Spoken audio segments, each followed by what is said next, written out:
Hi guys, हम आ चुके थे दीदी के यहाँ पे। तो हमने सोचा चलो सारी चटर पटर चीज़ों पे हाथ धब्बा बोल के हम लोगों ने खा लिया। बहुत सी चीज़ें खाई थी गाइस, रिकॉर्ड भी नहीं की कुछ तो इसलिए। फिर उसके बाद थोड़ी देर बाद दीदी ने बनाए पराठे खाए। उसके बाद हम लोग मस्ती मजाक कर रहे थे सारे लोग बैठ के, दीदी जीजा जी मैं नंदनी, एक और दीदी थी वो, निक्की भैया, सारे लोग। फिर उसके बाद जीजा जी मिठाई खिला रहे थे। उसके बाद फिर हम आ गए थे। हाँ, दीदी ने हमारे लिए मंगाए थे मोमोज़ फ्राइज़, क्योंकि सबको पता है कि हमको कितने पसंद हैं, तो ये बिना बोले हमारे पास आ जाती हैं चीज़ें। उसके बाद नेक्स्ट मॉर्निंग दीदी ने बनाए थे ढोकले सबके लिए, बहुत टेस्टी। फिर उसके बाद नेक्स्ट हम लोग आलस फैला रहे थे, जहाँ जाते हैं वहाँ आलस फैलाते हैं। दीदी अपना काम कर रही थी ऊपर आके, हमने उनका कवर पूरा चटर पटर लेके उठा के खा लिया।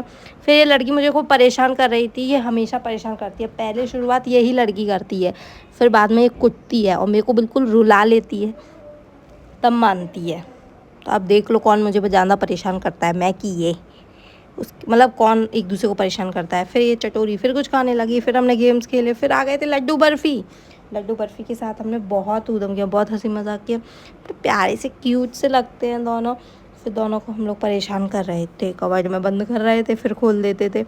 दोनों मस्ती कर रहे थे हमारे साथ। फिर उसके बाद लड्डू को और दीदी ने और भैया ने लगा दिए थे लिपस्टिक। जीजा जी तो चले गए थे जॉब पे, तो दीदी सारे लोग मिलके उसको परेशान कर रहे थे। लड्डू को इतना रो रहा था, फिर नंदनी झपकी ले रही थी। झपकी लेने के बाद दीदी सो गई, क्योंकि हम उनको सोने नहीं दे रहे थे। फिर नेक्स्ट हमने जाने की तैयारी कर रही थी, क्योंकि टाइम हो चुका था जाने का। फिर जाते जाते नंदनी को घर छोड़ा उसके, मतलब वो रास्ते में रुक गई थी। फिर घर आके लीची खाई एंड दैट्स इट।